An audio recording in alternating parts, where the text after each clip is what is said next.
Graça e a paz, Igreja do Avivamento, tudo bem? Estamos aqui, vamos começar uma célula, né? Mais uma célula.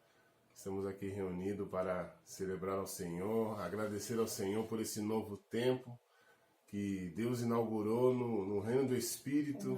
Um novo céu está sobre o Brasil, né? Eu creio nisso porque ontem eu já comecei a receber boas notícias de mudança de história, mudanças de decreto sobre as nossas vidas, né? E eu tenho certeza que você também, né? E já está nessa rota de sucesso e Deus irá promover essa mudança na sua casa. Amém? Amém. Feche seus olhos aí, vamos adorar o Senhor, vamos consagrar esse momento ao Senhor em nome de Jesus. Amém. Pai, em nome de Jesus, eu quero te louvar, ó Deus, por essa noite, ó Pai, por essa célula. Que o Senhor venha abençoar os teus servos, Senhor. Que o Senhor venha abençoar a geração, ó Pai, de cada um, ó Deus.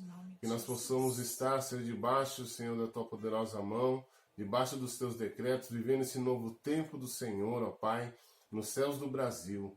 Senhor, que verdadeiramente possamos estar preparando, Senhor, o caminho para a nação, mas o caminho do Senhor para essa nação chamada Brasil. Em nome de Jesus, amém. Amém. Vamos adorar o Senhor.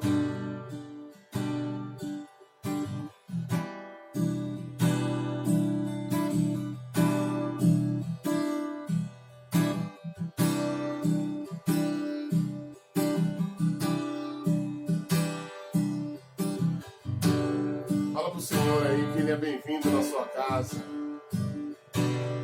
Você é bem-vindo aqui. A casa é sua, pode entrar, esvazio de mim, esvazio de mim.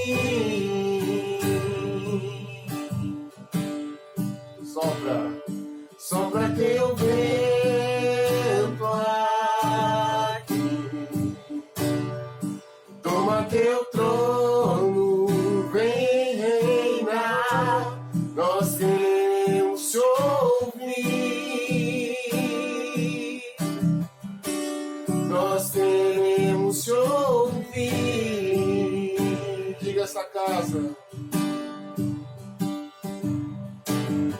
Esta casa é sua casa, nós deixamos ela pra você, Jesus.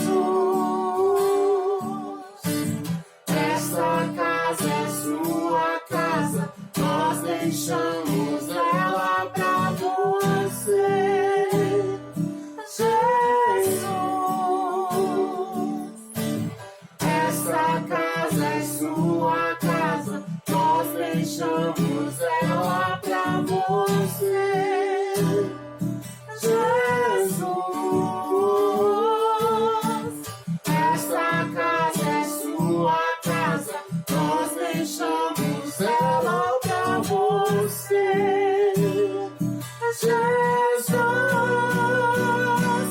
Apareça e o teu nome cresça, enche este lugar, enche este lugar.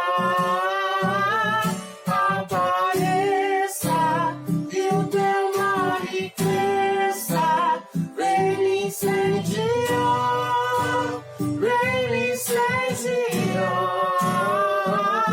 Apareça e o teu nome cresça, enche este lugar, enche este lugar. Apareça e o teu nome cresça, vem me incendiar, vem me incendiar. Declare na sua casa. Esta casa é sua casa, nós deixamos ela pra você, Jesus. Declare. Esta casa é sua casa, nós deixamos ela pra você,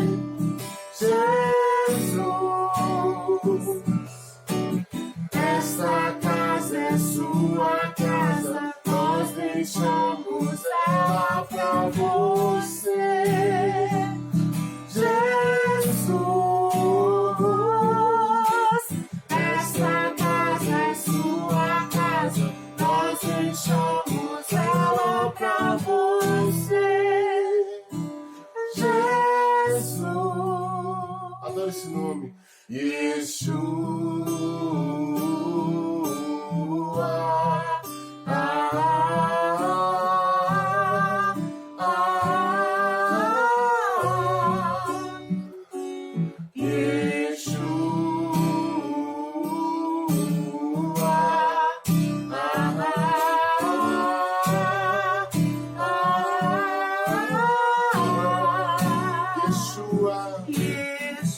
Declara esse nome aí na sua casa. Esse nome tem poder. Esse nome liberta. Oh, Jesus. Toma nossos lares, Senhor. Toma nossos lares. Yeshua.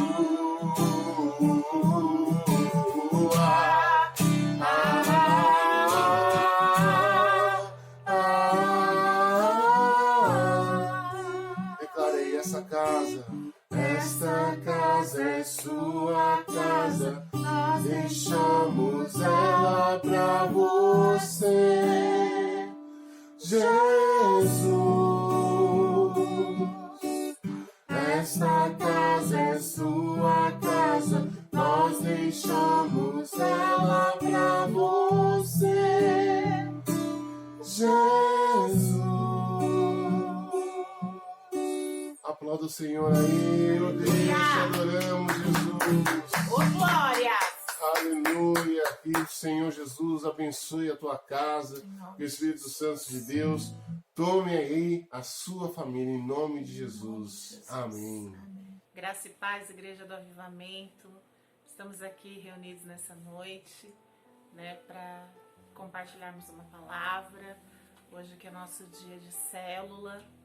Uma célula diferente, né? Cada um aí na sua casa, mas unidos no mesmo espírito, unidos no mesmo propósito, unidos na mesma fé, né? E eu creio que no reino do Espírito, isso é o mais importante nesse momento, né? Nesse momento de obediência a Deus.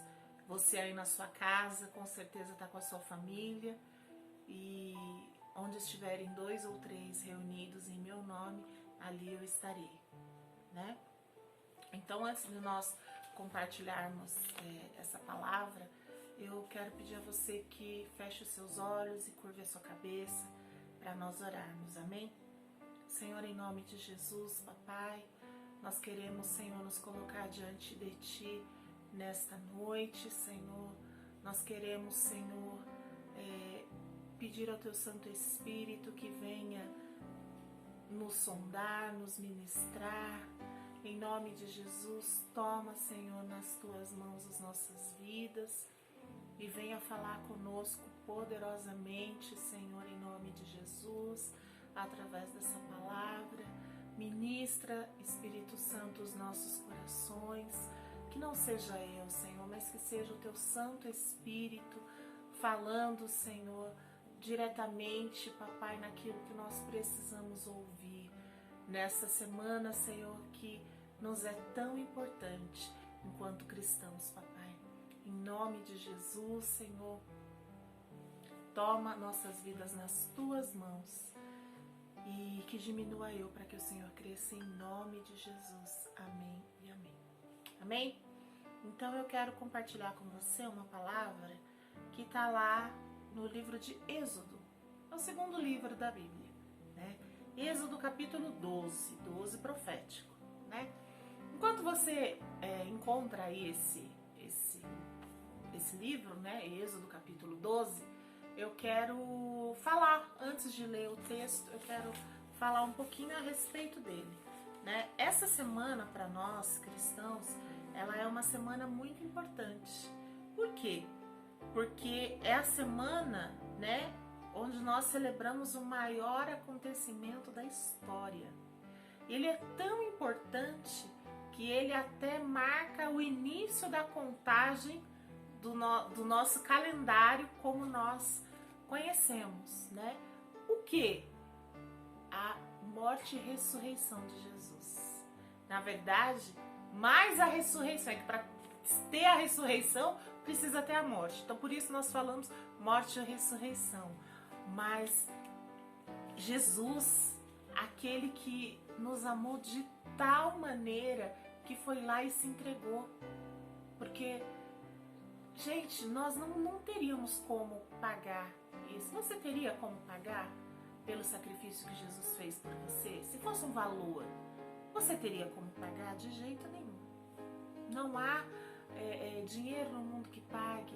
Esse sacrifício que Jesus fez por nós é algo que não tem preço, mas tem um valor imensurável, que não tem como nós medirmos, né?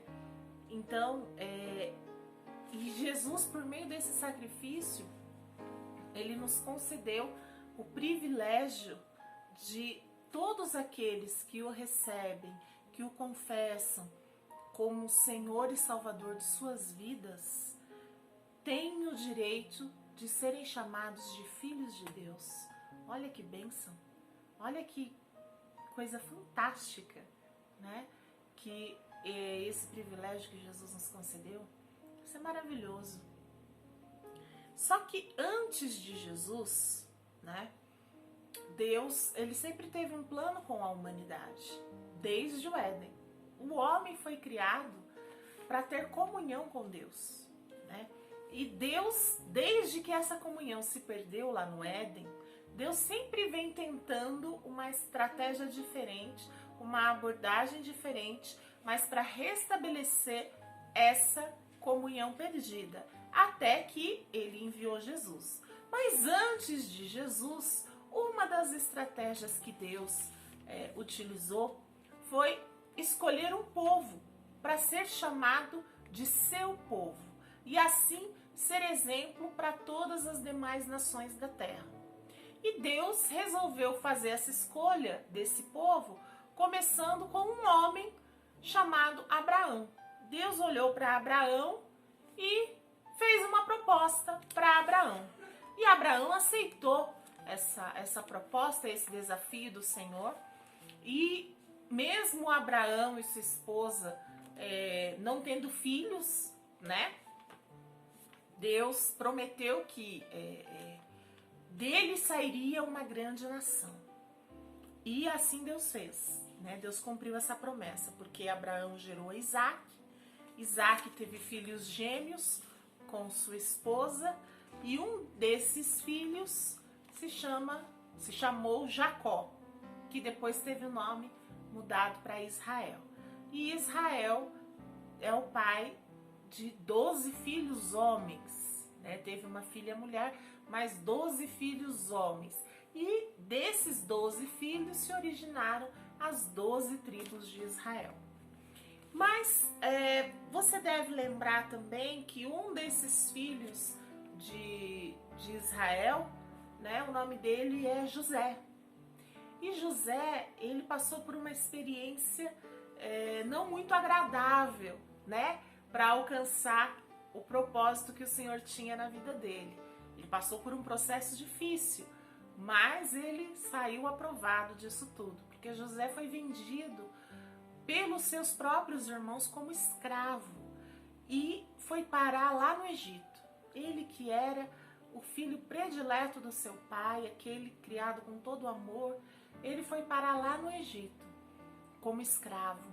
Mas como Deus tinha um propósito com aquele jovem e ele suportou o processo de escravo, José virou o governador do Egito. E num tempo que toda a terra estava passando por um período de necessidade, a terra estava passando por uma seca muito grande, então todo mundo estava com fome, mas o Egito, por conta de uma estratégia que Deus deu para José, no Egito havia comida em abastança. E o Egito conseguiu até ficar mais rico, porque as nações, os povos que precisavam de comida, iam lá comprar no Egito, e só o Egito tinha comida para vender, além de poder abastecer também todo o seu povo, toda a sua nação. E diz que nesse momento de necessidade, de fome, os irmãos vão para o Egito, né, atrás do alimento inicialmente, e acabam encontrando José, e José se revela, e para cuidar de toda a sua família, do seu pai, ele faz as pazes com os irmãos.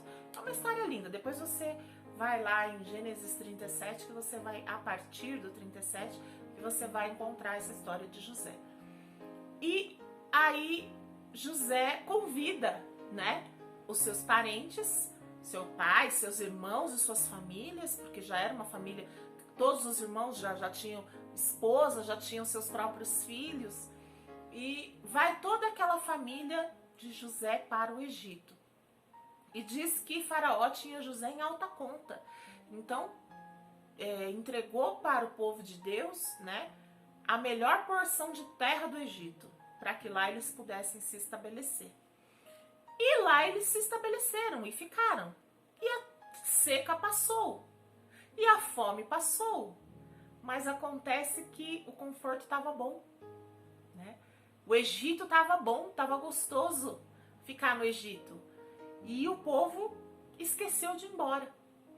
Foi ficando. O lugar em que eles estavam realmente era um lugar deleitoso, uma terra muito boa.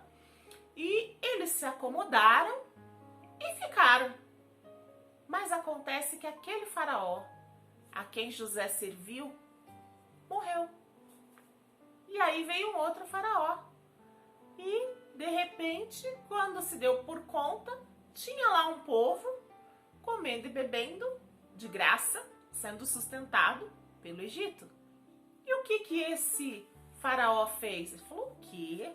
O que esse povo está fazendo aqui? Quem é esse povo? Não. Pois a partir de agora esse povo vai ser escravo. E ali começou a escravidão do povo de Deus ali no Egito. Foram muito maltratados, né? Mas foi uma situação que, de uma certa forma, eles mesmos é que acabaram provocando, né? Porque o Egito é bom. Tava bom no Egito. O Egito tem uma comida maravilhosa. O Egito tem carne. Ai, que delícia ficar no Egito. Pra que eu vou voltar aqui? Tá tudo tão fácil. Ah, o alimento vem até na minha mão, né? Não preciso nem trabalhar, lidar com a terra, porque aqui eu sou sustentado. Aqui tá muito bom. Mas não era no Egito que Deus tinha. Não era o Egito que Deus tinha para aquele povo. Deus tinha para aquele povo uma terra prometida, uma terra que manava leite e mel. E acabaram esquecendo dessa promessa, se perderam nos seus próprios conceitos, nos seus próprios desejos e acabaram ficando no Egito. E esse ficando no Egito durou 430 anos. Meu Deus! 430 anos de escravidão. 430 anos de servidão. 430 anos de tempo perdido, porque eles poderiam estar na terra que Deus já não era nem promessa, Deus já tinha entregado. A terra era deles. Eles apenas não retornaram. Meu Deus, que escolha! Livra-nos, Senhor, de escolher o Egito ao invés de escolher as suas coisas. Mas aí aquele povo lembrou do Senhor, né? Claro, na hora da aflição, igual agora durante essa pandemia, né? Até ateu tá clamando o nome de Jesus, né? Porque na hora da aflição, é claro que o primeiro nome a ser lembrado é o nome do Senhor. E aí diz que aquele povo chorou, aquele povo gemeu, aquele povo clamou diante do Senhor para que Deus se lembrasse deles. E Deus se lembrou.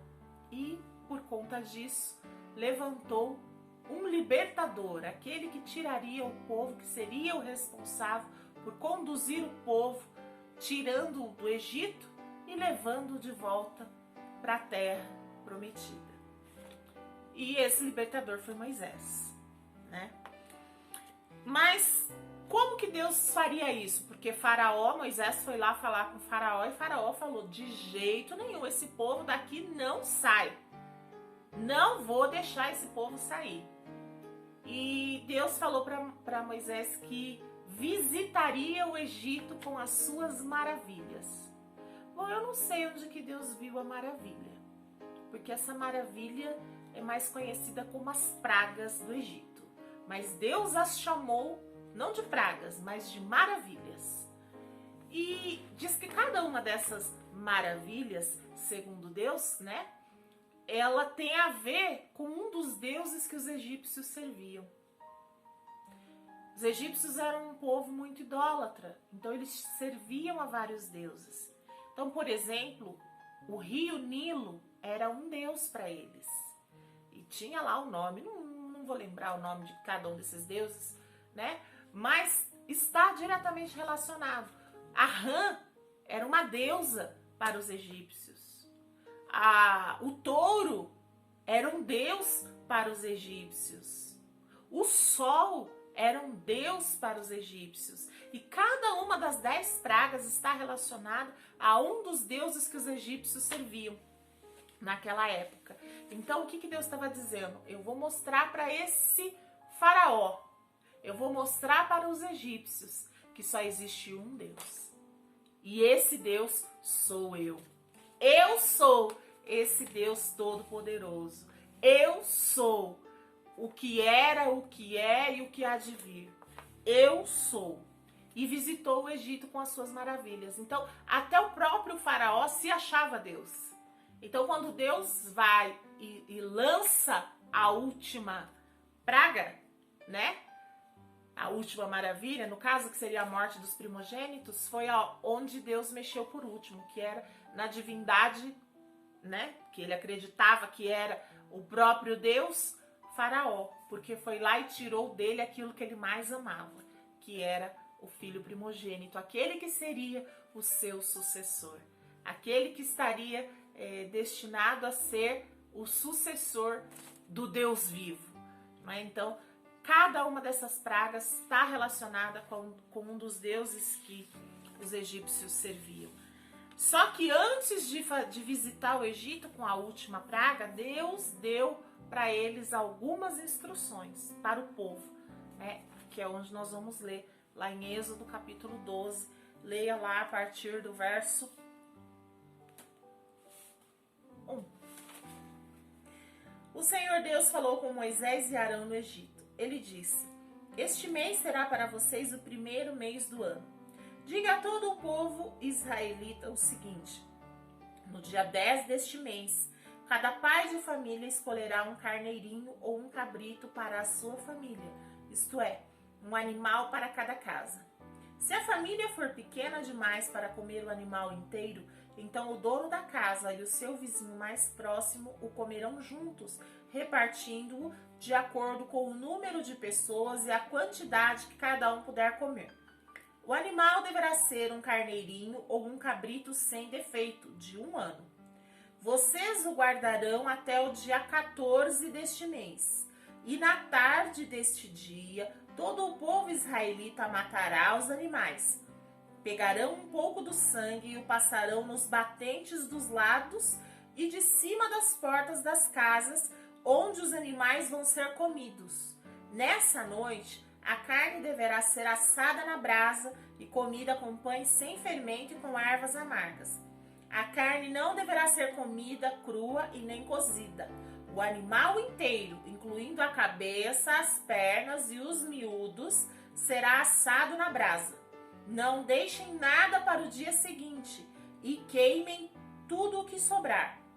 Já vestidos, calçados e segurando o cajado, comam depressa o animal.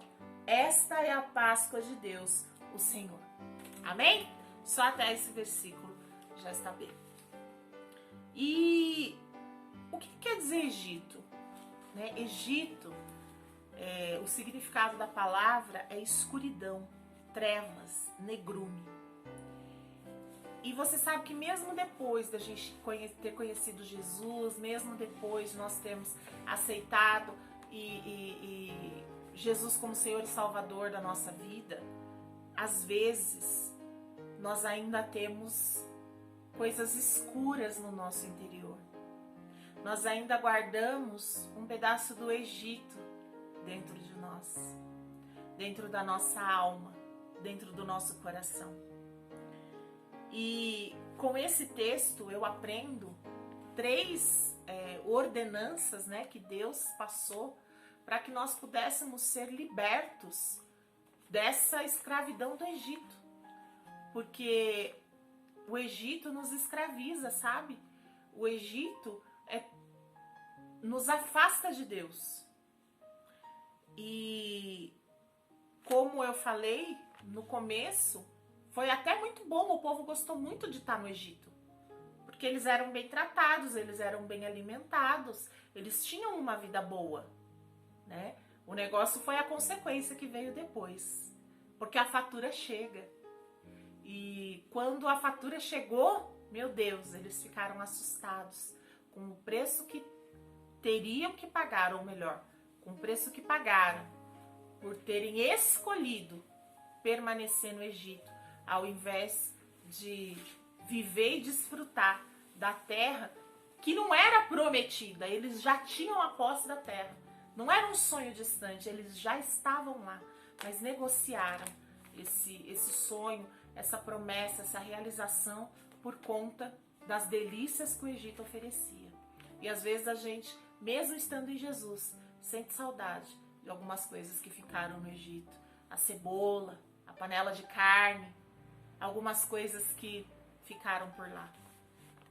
Mas Deus dá 3 ordenanças. Primeira delas, coma todo o cordeiro. Meu Deus, nos dias de hoje, o cordeiro, quem é? É Jesus. Nós não precisamos mais assar o cordeiro, comer o miúdo do cordeiro, porque o cordeiro é Jesus. Opa, graças a Deus, não vou mais precisar comer o miúdo do cordeiro. Quem disse? Porque comer o cordeiro nos dias de hoje significa seguir Jesus. Abraçar Jesus e seguir Jesus. Só que tem muita gente, não acontece com a gente não. Isso aí só acontece lá com o povo de Nárnia, porque conosco, esse tipo de coisa não acontece. Mas lá em Nárnia, tem muita gente que decidindo seguir Jesus, quer só a bênção. Quer só a parte boa da história. Opa, seguir Jesus traz bênção? Então eu quero. A bênção eu quero. Mas acontece que toda bênção está condicionada à obediência. Então, tem uma contrapartida. Para eu ser abençoado, eu preciso também ter o compromisso. O compromisso faz parte.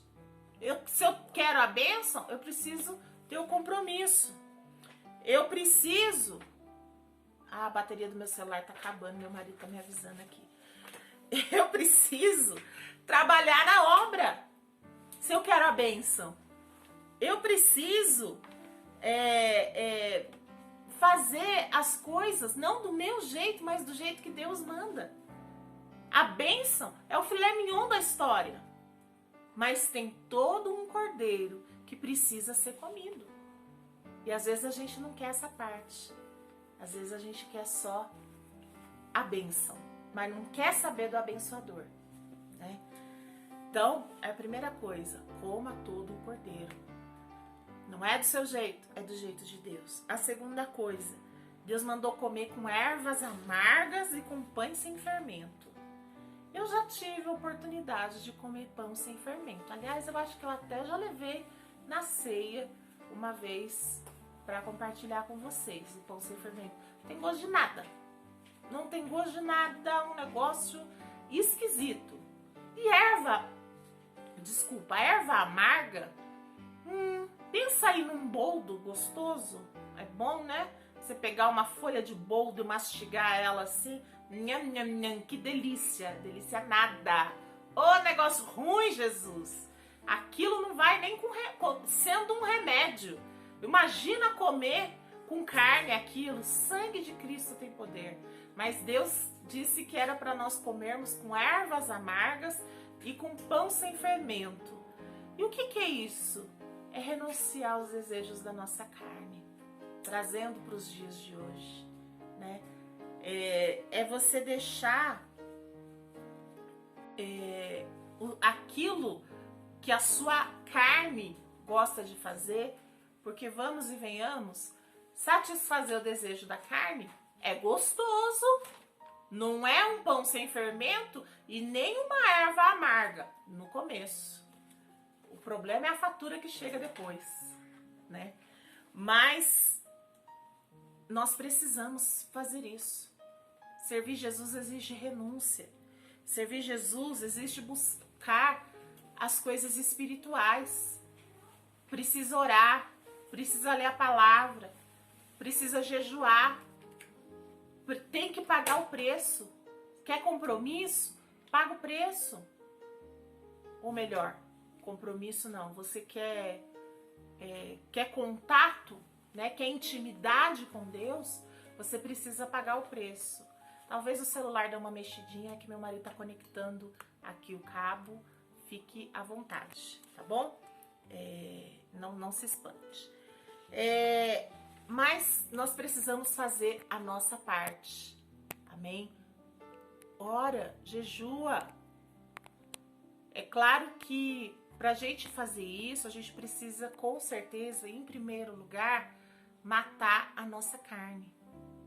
Porque, a princípio, em um primeiro momento, quando a gente vai buscar as coisas de Deus, né, é mais difícil.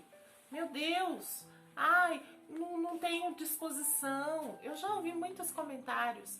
Ai, eu não consigo. Ai, é difícil. Eu não entendo a Bíblia.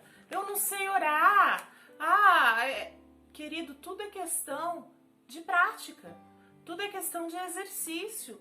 Buscar a Deus é um exercício diário. E quanto mais você pratica esse exercício, mais fácil fica de você praticar, você começa a ter necessidade de fazer isso e principalmente você começa a ter prazer, né, de meditar na lei do Senhor dia e noite.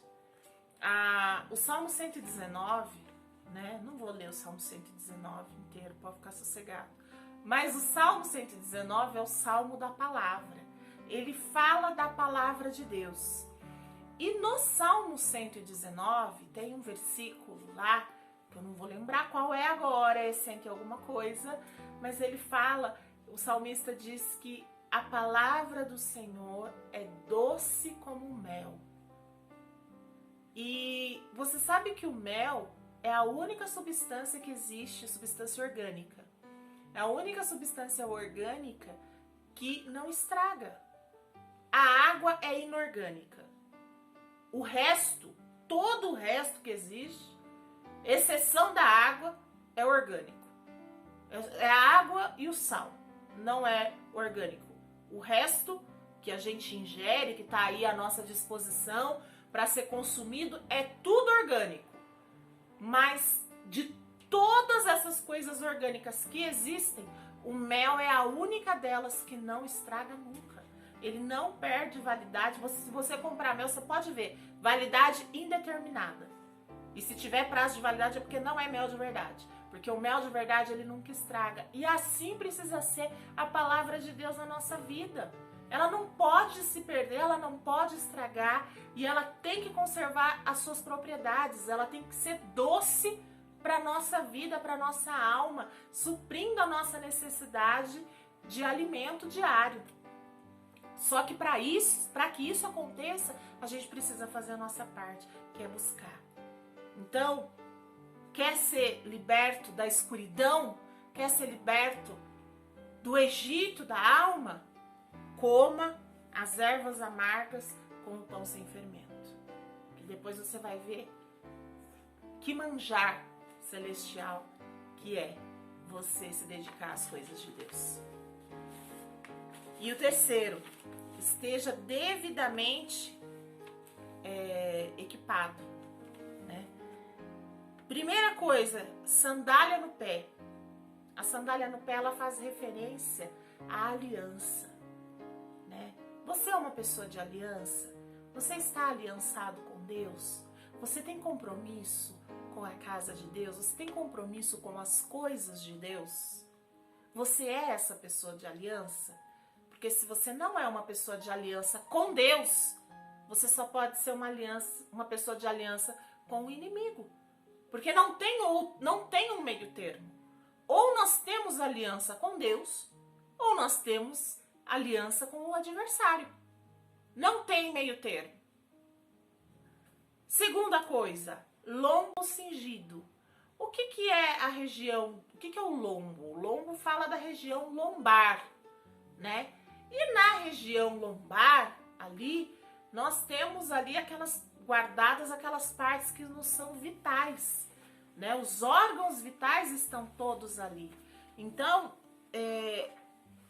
cingir os nossos órgãos vitais, cingir o nosso coração, cingir ali o nosso pulmão, cingir a nossa estrutura.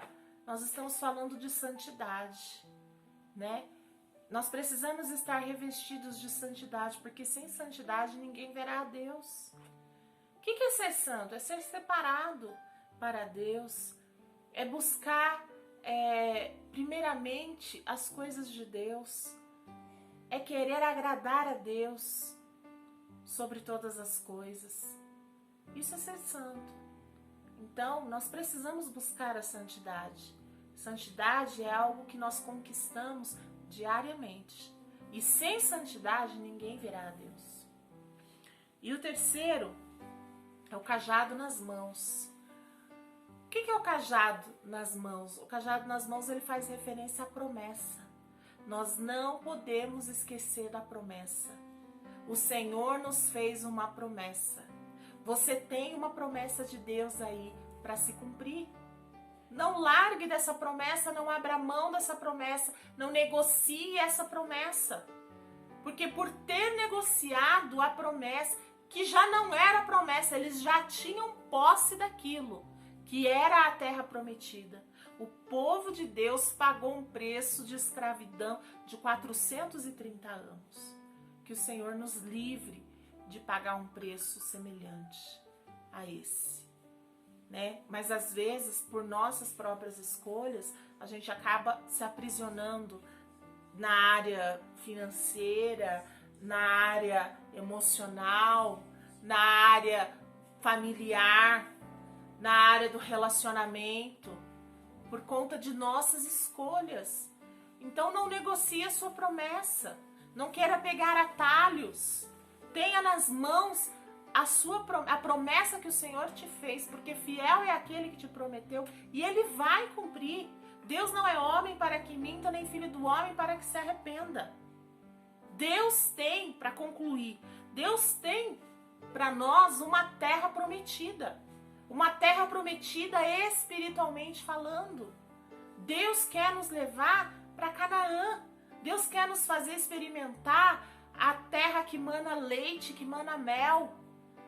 Deus quer, não deseja que a gente pare pelo caminho, não. Não para pelo caminho. Não sinta saudade daquilo que passou, daquilo que você esqueceu lá no Egito. Esqueceu não, né? Pelo amor de Deus. Não é para esquecer, porque se você esquece, você lembra que é trazer de volta. É para largar mesmo, é para eliminar. Deixa lá no Egito. Não tenha saudade de comer as cebolas do Egito, não. Porque Deus tem coisa melhor para te entregar, né? Não deseja a cebola, as carnes, aquilo que ficou para trás. Foca na promessa. Foca naquilo que Deus tem. Não deixa que esses rumores de más notícias tirem os teus olhos do foco. Nós acabamos de passar aí por pelo dia 5, né? Domingo, que foi um marco profético. Deus com certeza virou a chave dessa nação. Mas talvez lá em Nárnia, aqui não, mas lá em Nárnia, tenha um desavisado dizendo assim, girou o quê? Que eu não vi novidade nenhuma, não vi mudança alguma. Querido, Deus está fazendo. Mas não esqueça que Deus é especialista em trabalhar em silêncio. Você pode não estar vendo, mas eu tenho certeza que as coisas já começaram a mudar. Creia, tome posse. Essa praga não vai alcançar a sua casa. Assim como não alcançou essa maravilha que Deus está fazendo, não vai alcançar a tua casa, não. Assim como não alcançou a casa daqueles que eram chamados de povo de Deus. Você tem uma aliança com Ele?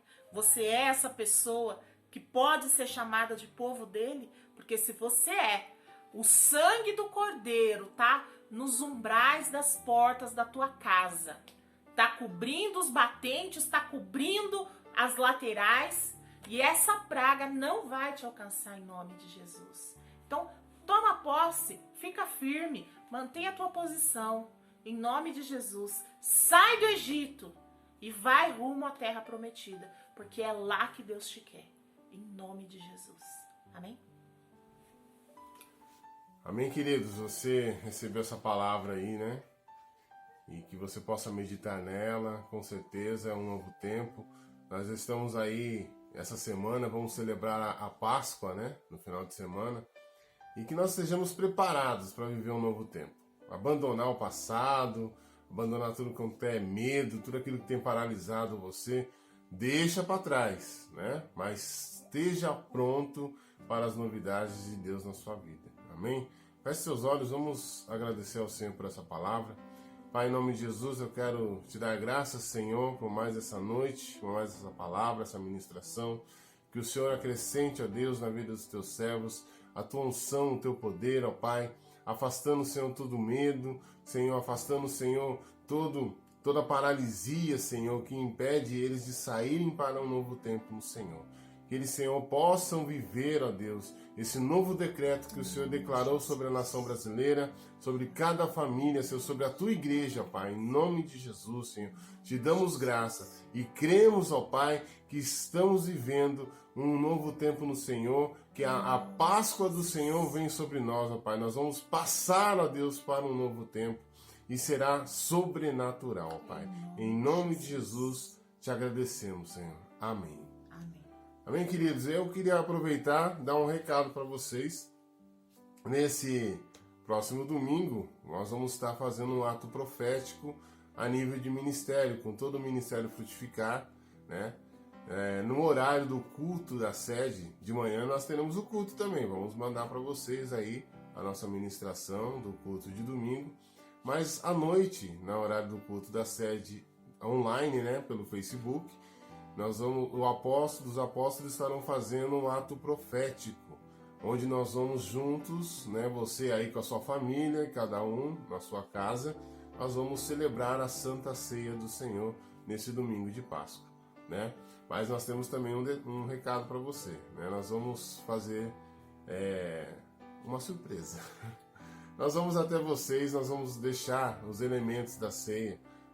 Eu com a pastora, nós vamos na casa de vocês para entregar esses elementos, né? Esses elementos do ato profético, para você compartilhar com a sua família, amém? Então, até sexta-feira, até no máximo sábado aí, nós vamos estar indo de casa em casa, né? Fazer uma visita rápida, não vamos entrar, no portão. Tá? No portão não vamos entrar, né? Mas vamos entregar para vocês aí esses elementos para você compartilhar com a sua família. Então nós gostaríamos que você, né, aqueles que a gente não foi ainda visitar, vocês mandassem seu endereço para nós, então a gente está indo na sua casa. Aqueles que a gente já foi, já conhece, né, pode deixar que a gente vai chegar aí. E aproveitar também o seguinte, você que tem aí a sua honra, né, sua primícia, seu dízimo, sua oferta para entregar na casa do Senhor, que tem alguns já que perguntaram, pastor, o que eu vou fazer? Então aproveita esse momento, quando eu estiver indo aí, nós estivermos indo na sua casa, deixar esses elementos, nós já vamos receber também essas ofertas e orar pela sua vida, amém? Então se você tem a sua primícia, seu dízimo, sua oferta para entregar, deixe separado aí no seu envelope, quando nós passarmos aí, vamos estar abençoando a sua vida, ungindo você e recebendo essas honras para entregar no altar do Senhor, amém? Então, que Deus abençoe a sua vida. Estamos com saudades. Vai estar passando, hein? A Páscoa está chegando aí, vai passar esse tempo. E eu tenho certeza que logo, logo nós estaremos juntos na igreja aí para adorar o Senhor. O governador disse que dia 22 termina a quarentena. Quem sabe no dia 26 a gente já consegue fazer o nosso culto, né? Vamos aguardar maiores informações aí das autoridades, mas é uma grande possibilidade. Com certeza, né? Ainda nesse mês ainda nós vamos estar juntos, em nome de Jesus. Quem crê aí, toma posse e nos veremos logo. Querido, Deus abençoe sua vida. Beijão.